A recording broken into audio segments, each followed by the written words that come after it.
He wasn't supposed to be out there. But after the storm cleared over Hazel Creek, a limping German shepherd appeared, starved, soaked, and silent. He walked straight up to Marine Captain Luke Morrison and placed a paw on his boot, then turned and vanished into the woods. What Luke found when he followed: not a trap, not an ambush, a missing girl, and a broken man who thought he had no reason left to live. Would you have followed that dog? Drop your answer in the comments and hit subscribe for more stories that prove miracles don't always bark. Sometimes they lead. The last breath of summer had been ripped from Hazel Creek by a violent storm that lashed through the valley like a warning. Rain had battered the tin rooftops of the quiet Tennessee town for 3 days straight, carving new veins into the hillsides and pushing the Hazel River to a roaring, swollen frenzy. By morning, the air turned brittle and wet, and thick fog hung low like smoke between the pines. Branches littered the muddy roads, and the scent of soaked cedar and crushed leaves clung to everything. Captain Luke Morrison stood at the edge of a washed-out dirt road just south of the town limits, squinting into the fog. At 39, Luke had the build of a man who still carried his burdens on his shoulders, broad, stiff-backed, and alert. His dark hair, now streaked with flecks of early gray, was cropped short beneath a damp cap. A thin scar traced the left side of his chin, a souvenir from his second tour overseas. He wore his uniform not like armor, but like memory, faded, practical, and always a little too heavy. Luke had seen enough loss to know the signs when they came. The pause before the wind shifts, the weight of silence after disaster. And Hazel Creek, despite its sleepy charm and picket fences, was sitting in the quiet part of the story. Luke's unit had been deployed temporarily to assist with civilian evacuations after the storm.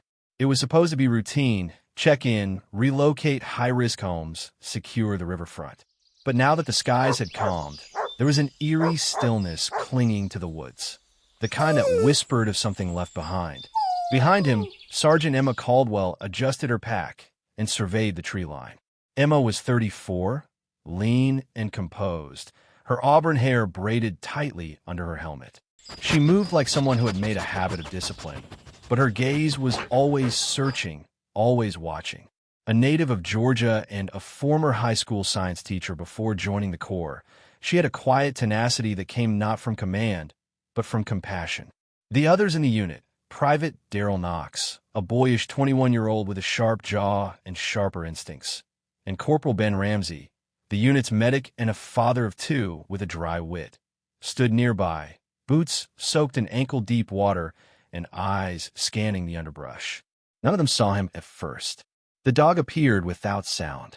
One moment the fog curled around roots and broken branches, and then it parted, revealing a large, thin German shepherd standing barely 10 feet away. His coat, once black and rust, was dulled by mud and debris, and his ribs pressed visibly beneath his fur. His right front leg bent slightly with every step, favoring it as if it carried an old pain. He didn't bark. He didn't growl. He simply looked at them, directly at Luke, with amber eyes too clear to be wild. "What the hell?" Daryl started, raising a hand reflexively. "Hold," Luke said quietly. The dog stepped forward, deliberate, unhurried. Water dripped from his sides. Then, stopping just in front of Luke, he lifted one paw and placed it on Luke's boot, lightly, deliberately, before lowering it again. His gaze never shifted. No collar, no tag, no sound. It was Emma who finally broke the silence. "He's not just wandering," she said. "He came for something." Luke crouched slowly, eyes locked on the dog. "You trying to tell me something, fella?" The dog didn't move. Then, after a moment, he turned and walked into the woods, pausing just long enough to look back. Luke didn't move. "Sir?" Emma asked, uncertainty in her voice. He didn't answer right away. There was protocol. There were evac reports and patrol zones and hours of red tape waiting back at base. But something in that dog stare pulled at a part of him that hadn't stirred in years. The same part that still saw a little girl's face in his dreams, the one he hadn't reached in time during a landslide mission in Kandahar. He exhaled. "We follow." It wasn't a command. It was a decision. And no one argued. The dog didn't lead them far, just off the road, over a ridge, and down into a hollow where the storm had carved out a shallow ravine. The ground was slick, tangled with roots and fresh runoff, and each step came with a warning snap of broken branches. They moved carefully, boots slipping, breath visible in the cool morning air. As they reached a small clearing, Luke raised a hand. There, beside the stump of a lightning-struck pine, was a small shelter made of branches and salvaged tarp. Primitive, but deliberate. Someone had been living here recently. A ring of stones marked an old fire pit, now waterlogged.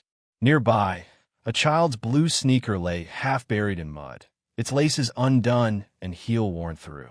Ben knelt beside it. "Kid's shoe," he murmured. "Size 6 maybe?" This wasn't here more than a few days. Luke stepped forward slowly. The dog sat at the edge of the clearing, watching, not them but the shelter, as if waiting. Inside, there was nothing. A blanket, a plastic bottle, a folded note scrawled on the back of a cereal box, illegible from water damage. But the message was clear. Someone had tried to stay hidden, and they'd been close. Emma's voice was low. "You think it's a child?" Luke looked back at the dog. The shepherd now lay down, head resting on his paws, ears twitching at each movement. "I don't think he's alone," Luke said. "I think he was sent." "No way a dog just find a random Marine unit and ask for help," Daryl muttered. "No," Luke said, his voice tight. "But maybe he found the right one." The dog blinked slowly. Luke stared out into the trees. The storm had passed, but something else had just begun. The storm had rolled through Hazel Creek with the fury of a forgotten god, and when it left, it scattered pieces of the past into the muddy corners of the forest. Deep in the eastern hills beyond the river cut, where no trails were marked and the trees grew tangled in their own history, Travis Cole stood outside a crumbling hunting shack, rain dripping from the brim of his canvas hat, his breath coming out in thin puffs against the fading humidity. He held the door open with one hand, his other gripping the flashlight with a grip that trembled, not from fear, but from memory. Travis was a man carved by loss. 53 years old, once broad and steady like a stone wall, now thinned and wiry, his face lined by fire and grief. His beard, mostly gray, matched the washed-out green of his old flannel jacket. There was a deep hollowness in his pale blue eyes, the kind that didn't just come from age or solitude, but from carrying ghosts too long. Before the silence claimed him, he'd been Captain Travis Cole of the Nashville Fire Department, a rescue specialist, fast on his feet, calm under pressure, and revered by his men. That was before the accident, before the wet road, the runaway truck, and the sound of crumpled metal that still woke him in the middle of the night, heart pounding, hands clawing at nothing. Now he lived off the grid, in a half-buried camper outfitted with tarps and solar panels, 2 miles from the nearest dirt road. The shack he'd taken shelter in tonight was a backup, a place he'd long abandoned but kept stocked with dry wood and canned goods in case he ever needed to disappear further. And he would have stayed alone, buried in his own choosing, if not for the girl. She was maybe 9, small, pale, wearing a hooded sweatshirt 2 sizes too big and jeans stained with muck. Her hair, chestnut brown, hung in wet ropes, and her shoes had holes in the soles. He'd found her huddled behind a rusted generator near the edge of a collapsed cabin, shivering, eyes wide but silent. No name, no words, just trembling limbs and a look that screamed she had seen something that would never let her go. He hadn't meant to approach her, not really, but something about her stillness pulled at him like an old rope from the past. She hadn't run when he stepped into view.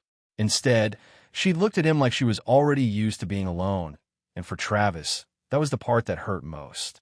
Now, inside the old shack, he laid a fleece blanket over her shoulders and set a tin cup of warm water near the fire. The stove hissed gently.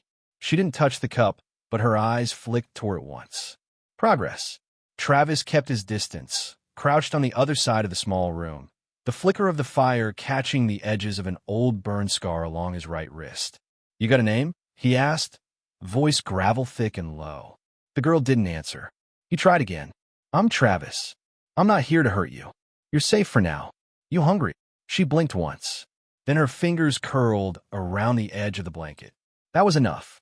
For tonight. Outside, the forest sighed under the weight of runoff.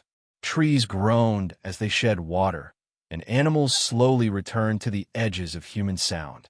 Travis sat near the stove with a can of beans warming on the burner, staring into the flames. He thought about calling someone, Sheriff Orville Hayes, maybe, or that young EMT Sarah Langdon from town. She'd always been kind when they crossed paths at the food co-op years ago, before he'd cut himself off. Tall, broad-shouldered, with sandy hair and soft features, Sarah had the quiet confidence of someone who'd seen too much but chose gentleness anyway. Her brother had drowned when they were kids, and that loss had driven her toward rescue work, same as Travis. But even if he reached out now, what would he say? I found a kid alone in the woods. I don't know her name. I've been hiding too long to trust myself with what comes next. He looked at the girl again. She was asleep now, or close to it, her breath steady and soft. He hadn't seen bruises, not yet, but there was a wariness in her posture that told him everything he needed to know. She wasn't lost. She was running, and someone might be looking for her. The next morning came with mist and birdsong, like the forest was trying to forget the storm. Travis stepped outside to gather more firewood, his boots sinking into damp leaves. He wasn't more than 10 paces from the door when he saw it. Fresh tracks in the mud, deep, staggered. A large animal, canine, not wild. A German shepherd. He crouched beside the prince, brow furrowing. They led up the hill, then curved back toward the clearing like the dog had paced in indecision before moving on. He didn't see the dog. Not yet, but something in his gut stirred. He remembered dogs like that, working breeds, trained to assist in search and rescue.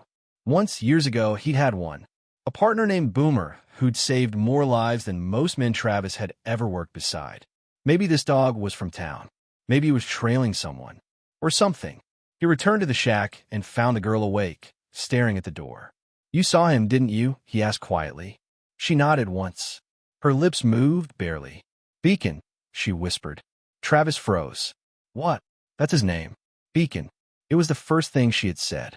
Travis crouched beside her. Is he yours? She shook her head. Did he bring you here? The girl hesitated, then gave a tiny, reluctant nod. That changed everything. The storm had circled back without warning. Less violent this time, but no less relentless. Rain hissed through the tree canopy in sharp slants, turning the forest floor into a slick, treacherous quilt of wet roots and swollen earth. Luke Morrison trudged forward, his boots sinking into the muck, his breath clouding in the air with each exhale. The German shepherd, Beacon, though he didn't know the name yet, limped ahead, unwavering, his coat slicked to his ribs, eyes focused on something invisible to human senses. The rest of the unit moved in formation behind them, half-guarded, half-searching. Sergeant Emma Caldwell had taken point to Luke's left, her rifle lowered but eyes scanning every flicker of movement. Behind her, Private Darrell Knox muttered curses between clenched teeth, trying to keep his balance. Corporal Ben Ramsey brought up the rear, his medic pack bouncing against his spine with every careful step. We're not on grid anymore, sir, Emma said, voice raised slightly over the downpour. I know, Luke replied, not looking back. She didn't push further. She didn't need to. She'd seen the way Luke's jaw had set the moment they found the child's shoe. How he didn't speak for nearly 5 minutes after turning over a piece of tarp that had been carefully laid to keep dry a few scribbled drawings, water-damaged but unmistakably drawn by a child's hand. Luke's silence wasn't unfamiliar to the team, but this was different. Driven, haunted, like he was trying to rewrite something only he could see. They reached the edge of a flooded ravine where the storm had turned a gentle stream into a roaring channel. The makeshift bridge, a fallen log wrapped in rope and vines, had collapsed under the weight of the runoff. Beacon stopped at the edge, ears back, and looked at Luke. The dog's body trembled slightly, but not from fear. He was waiting. Luke stepped up beside him and looked across. The other side was steep, overgrown, with a thin trail climbing into a thicker patch of pine. There was no path forward without getting wet. We can't cross that, Ben said, eyeing the current. Not without gear. Luke turned to Darrell. Hop at lines. Darrell shook his head. Still back at the evac point. We'd have to hike 3 click back just to grab him. No time. Luke looked at the rope still tangled near the log's shattered base. We're rigging across. As the team began working, Beacon lay down, breathing heavily. His right leg was swelling now, the limp worse than before. Emma crouched beside him and touched his shoulder gently. She wasn't an animal person per se, but this dog had something ancient in his eyes, like a soldier who had never stopped marching. She reached for her field wrap and carefully began to secure a temporary brace. A sudden snap echoed behind them, twigs breaking, deliberate, not the sound of wind. Luke spun instantly, hand raised, the team freezing. From the mist emerged a tall, broad woman with a rifle slung across her back. She wore soaked hiking gear, brown cargo pants tucked into mud-caked boots, and a rain-spotted parka. Her dark blonde hair was tied in a ruff, not under a weather-beaten cap. She raised both hands slowly. "Easy," she said, voice steady. "Name's Nora. I'm with the Volunteer Search Patrol out of Chattanooga. I'm not armed to fight, just trying to find missing folks." Luke lowered his weapon slightly, but didn't step aside. "This is an active operation. What are you doing this far out?" Nora Fletcher, 42, a wildlife tracker by trade and a volunteer responder by choice, had seen her share of bad weather and worse human behavior. She had the kind of calm you couldn't fake, shaped by long nights looking for lost hikers and longer ones searching for kids who didn't want to be found. Her brother had gone missing during a solo trail run years ago. They never found the body. That silence had settled into her like a vow. "I picked up a trail 2 days ago," she continued. "Small prints. Lightweight. Skipping steps like a kid. Then I saw your dog's tracks overlapping with them. That's how I found you." Luke finally nodded. "We're following the same prints." "Then I'll help," she said. "You're going to need someone who can read this mess. That rain's not doing you favors." They crossed the ravine one by one, using a hastily rigged rope system with Beacon carried across by Ben, wrapped in Emma's jacket. Once on the other side, the forest changed. It was quieter here, heavier, like something ancient had settled deep into the ground and was now watching. Nora led them along a set of near-invisible signs, broken moss, a snapped fern, a smudge of dirt. "Kids slowing down," she muttered. "But whoever was with her, they're not leaving much behind." "Who said she's with anyone?" Daryl asked. Nora glanced over. "You ever see a 9-year-old set up a shelter with dry firewood and wind-blocking tarps?" Someone taught her survival. She wasn't alone. Up ahead, Beacon suddenly stood. Despite the limp, his ears pricked and body tensed. Then he let out a short bark. Not warning, not fear. Urgency. They all turned. Just beyond the brush, nestled in a hollow beneath a leaning birch tree, lay a strip of fabric. Emma reached for it. A sweatshirt. Child-sized. Still warm. And beside it, new footprints. 2 sets. One large. One small. Luke's voice came out like flint. "She's with someone. Whoever it is," Emma said. "They're moving fast now." Nora knelt to study the prints. "And they're headed for higher ground. They know we're close." Luke looked down at Beacon, who now stood beside the sweatshirt, staring not at the fabric, but into the trees beyond. Luke met his gaze. "You ready to finish this?" The dog didn't move. Then, slowly, Beacon took a step forward. The fire had died down to glowing embers by the time Travis Cole opened his eyes. Morning in the woods came without fanfare. Just light seeping through the cabin's warped boards and the soft shifting of trees waking in the wind.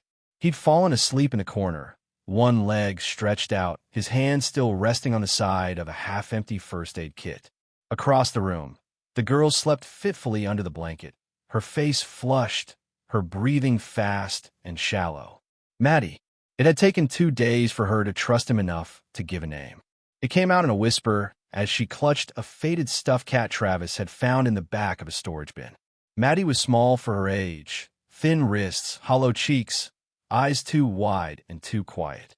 She had the skittishness of a cornered animal, flinching at sudden sounds, especially male voices. And now, fever was burning through what little strength she had left.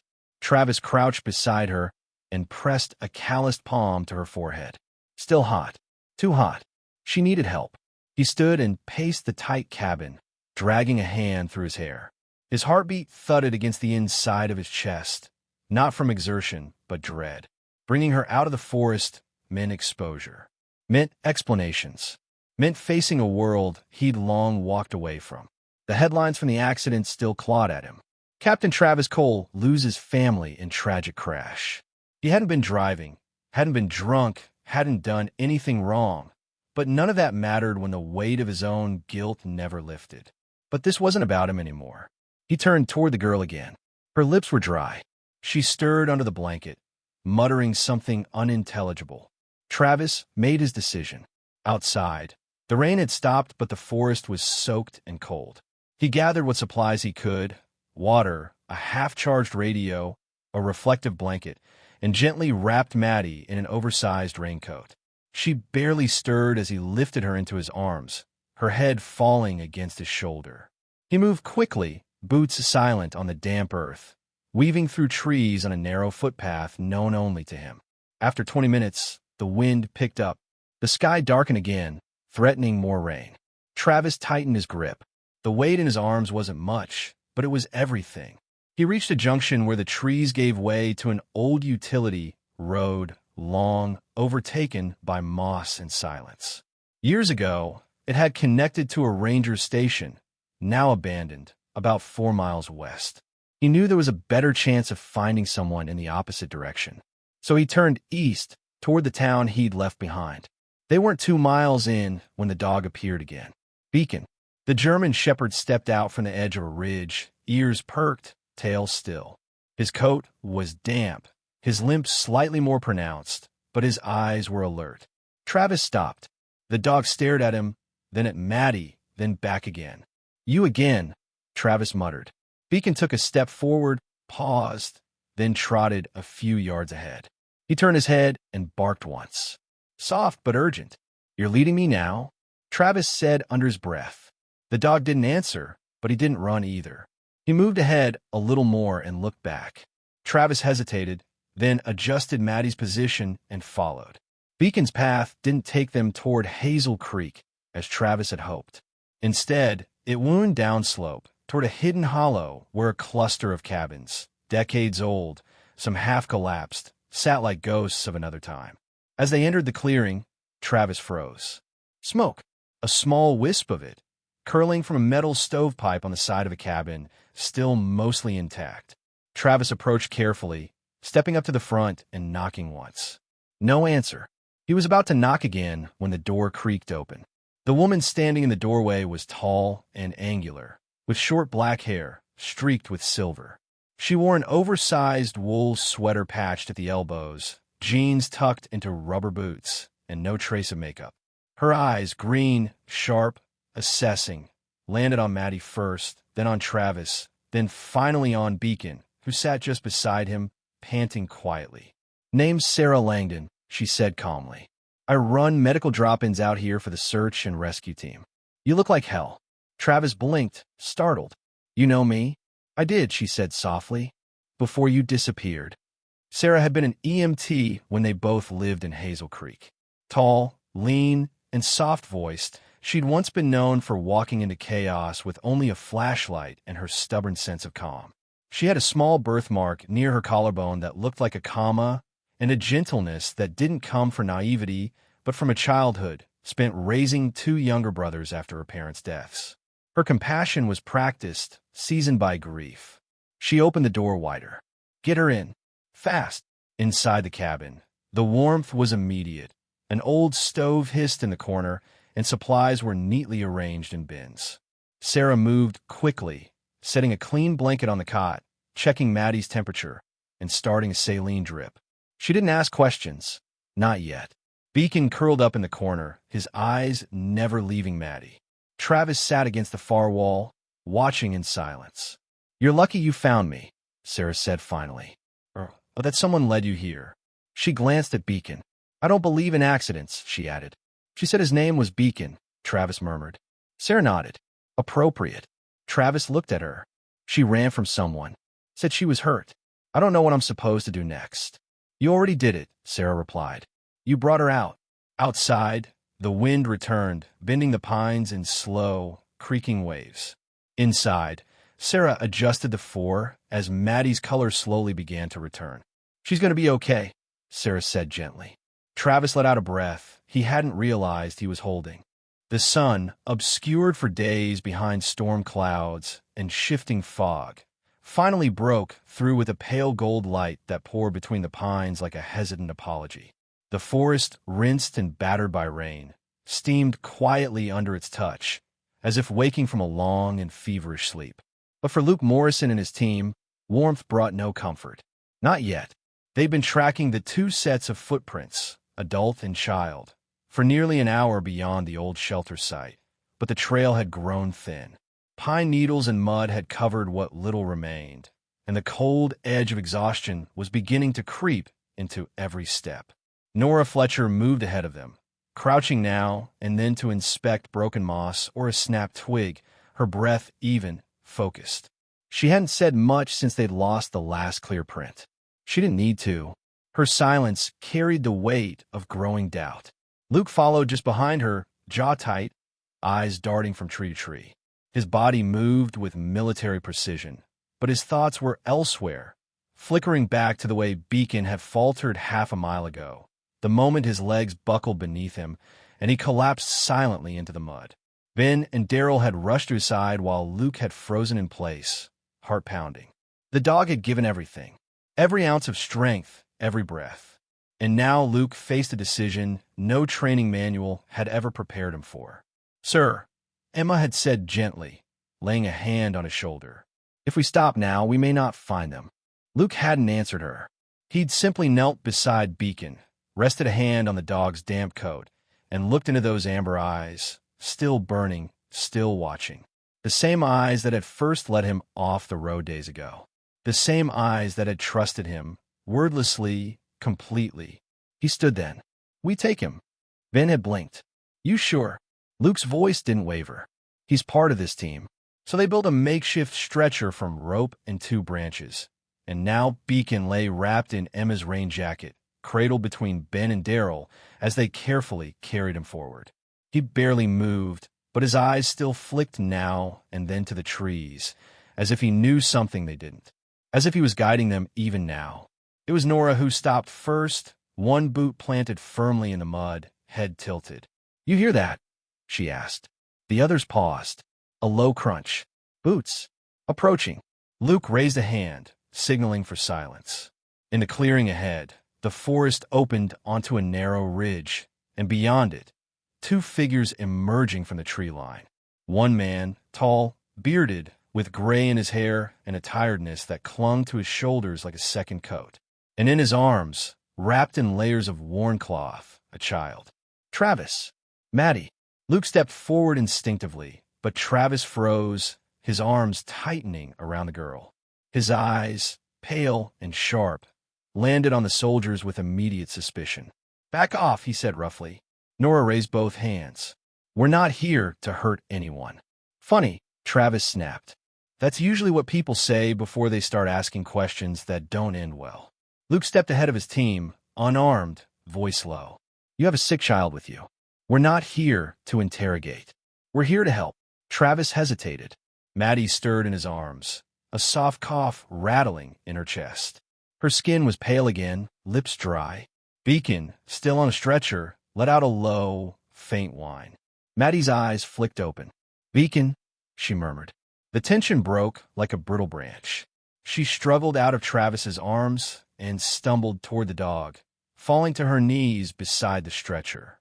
Her fingers found Beacon's fur, and the dog lifted his head just slightly, tail tapping the stretcher weakly once, twice. Travis exhaled. Luke met his eyes. "We were trying to find her. The dog let us." For the first time, Travis looked at him, really looked, and saw not a uniform, not a threat, but a man who had also carried something heavy through these woods. Something invisible, but just as sharp as guilt. "I didn't know where else to go," Travis said finally. She was getting worse. Sarah tried, but... "You found Sarah Langdon?" Emma interrupted gently. She patched her up, gave her fluids, but she didn't have enough supplies to keep going. "We've got a mobile medical unit in Hazel Creek," Luke said. "We can get you there. Safely." Travis looked down at Maddie, who now leaned gently against Beacon's side, eyes fluttering. "I don't know if I'm ready to go back," he whispered. "You don't have to be ready," Luke said. "You just have to take the first step." From behind them, a rustle of boots announced the arrival of Sheriff Hayden Briggs, a solid man in his early 60s with a kind face weathered by sun and years of responsibility. He wore a brown jacket over his uniform and walked with a slight limp from an old rodeo injury. He nodded at Luke, then at Travis. "Been looking for both of you," he said. "You're not in trouble. We've had reports of this girl's disappearance, and people are worried sick. You did right bringing her out." Travis looked at Maddie, at Beacon, at the people around him. Then he nodded. "I'll come." They made their way back slowly, Luke leading, Beacon carried carefully between Daryl and Ben, and Travis walking close behind, Maddie curled against his chest. It wasn't over, but something had shifted. A new path had opened, one not paved with shame or fear, but with the first pieces of something almost forgotten. Hope. The emergency lights of Hazel Creek Medical Outpost hummed softly as twilight gave way to dawn, casting a steady glow through the double-paned windows. The storm had passed 2 days ago, but inside the converted ranger station, now used as a remote clinic, it felt as though something else had finally settled. A hush that wasn't silence, but peace. Travis Cole sat in the waiting area near the end of the hallway, one leg bouncing lightly, hands clasped in front of him. He looked smaller in this space, shoulders less rigid, jaw unshaven but softened. His flannel shirt was wrinkled at the sleeves, and the mud on his boots had dried and cracked. Across from him, a bulletin board displayed flyers for search and rescue training sessions, a child safety workshop, and an old missing persons report with a found sticker neatly placed across the top. Behind the closed door, just down the corridor, Maddie was resting. The fever had broken. Her cheeks held a trace of pink again, and when she'd first opened her eyes, the first thing she'd asked for, whispering through cracked lips, was Beacon. The dog now lay curled near the heater, his head resting on his front paws, eyes half closed. His leg was wrapped cleanly, and Dr. Halliday, the town's only full-time veterinarian, had given him a careful examination, 3 injections, and a biscuit for being the bravest damn shepherd I've ever met. Beacon had accepted the biscuit like a knight receiving a medal, then promptly laid down and refused to move. He'd earned it. Luke Morrison entered the waiting room, carrying 2 paper cups of black coffee. He handed one to Travis before taking the seat beside him. Luke looked better now, too. Cleaner. Shaved. The fatigue in his face had eased, though his eyes still held the quiet of someone who'd been face to face with a past he never quite outran. "She's going to be okay," Luke said. "They're keeping her overnight for fluids, but Dr. Nora says she's strong." Travis nodded slowly. "She is." There was a beat of quiet between them, filled only by the faint hum of the heater and Beacon's steady breath. "Town's changed," Travis said, half to himself. Luke looked over. "Yeah, you wouldn't believe how much people care now. When you disappear for a while, you expect the world to forget. But it doesn't. It just waits." Travis swallowed. "What if I'm not who I used to be?" Luke didn't answer right away. "Then good, because who you used to be isn't the point. Who you are now, that's what matters." At that moment, the door down the hall opened and Sarah Langdon stepped out. Her long black sweater was smudged with iodine near the sleeves, and her sandy blonde hair had been twisted into a low, tired braid. She looked exhausted, but her expression carried a softness that hadn't been there when Travis first arrived. "She's asking for you," Sarah said gently. Travis stood, hesitated, then walked past her. As he passed, Sarah reached out and gave his arm a light squeeze. "You did the hard part. Just keep doing the next right thing." Inside the room, Maddie lay under a knit blanket, Beacon's stuffed lion toy tucked under one arm. Her eyes lit up when she saw him. "You came back," she said softly. "I never left," Travis replied, sitting beside her. She looked over to the window, where light was just beginning to stretch across the glass. "Can we go home soon?" Travis's throat tightened. "Yeah, but not the kind of home you're used to. We'll make a new one. Together." Later that day, the sheriff's office handled the legal details. Maddie had no immediate family willing to claim her, no one that passed a background check anyway. Sheriff Hayden Briggs, calm and steady in his pressed khakis and battered brown leather boots, offered to help expedite Travis's temporary guardianship. Social worker Candace Monroe was called from Nashville to observe the situation, and after speaking with both Travis and Maddie, she scribbled trauma-bonded, trust evident in her notes and nodded once with quiet approval. In town, word spread quickly, not in gossip but in warmth. The general store clerk donated 2 new backpacks. An older woman named Mrs. Donnelly offered to sew Maddie a proper quilt. And Dr. Halliday left out dog treats in a brown envelope labeled for Beacon Hero. By week's end, Travis had signed the paperwork that allowed him to stay in town with Maddie while her case moved through the courts. Sarah offered him the old ranger's cabin near her property, a quiet place on the ridge just outside Hazel Creek. It wasn't big, but it had a stove, working plumbing, and a front porch that caught morning light. The morning they moved in, Maddie helped Beacon out of the car and guided him carefully to the front steps. He limped still, but less. Travis carried in a box of groceries, and Sarah brought by a second-hand radio, laughing that it only played gospel and weather alerts. As the sun rose, the 3 of them sat on the porch. Maddie curled between Travis and Beacon, her head resting against the dog's side, one hand tangled in his fur. "Why'd you name him Beacon?" Travis asked gently. She shrugged. "He found me. Let me out." Travis stared at the horizon for a long time. "Yeah," he said. "He found me too." And as the first real light in weeks poured across the valley, touching broken branches, scarred hearts, and quiet beginnings, the world felt, for the first time in a long while, still, but not stuck, alive. Sometimes, the light we're searching for doesn't come the way we expect, not through noise or answers or perfect timing, but through quiet steps, a loyal companion, and the courage to follow when everything in us wants to hide. This story reminds us that no one is too far gone to return, and no heart is too broken to begin again. Whether you're Travis carrying guilt, Maddie seeking safety, or Beacon just doing his part to guide others, there's a second chance waiting, often closer than we think. If this story touched you, share it with someone who needs hope today. Leave a comment below. Tell us what part spoke to you, and type amen if you believe in healing, redemption, and the kind of love that never gives up. Subscribe to the channel for more stories that remind us of the quiet miracles that still walk among us. May God bless you and every soul still waiting for their beacon.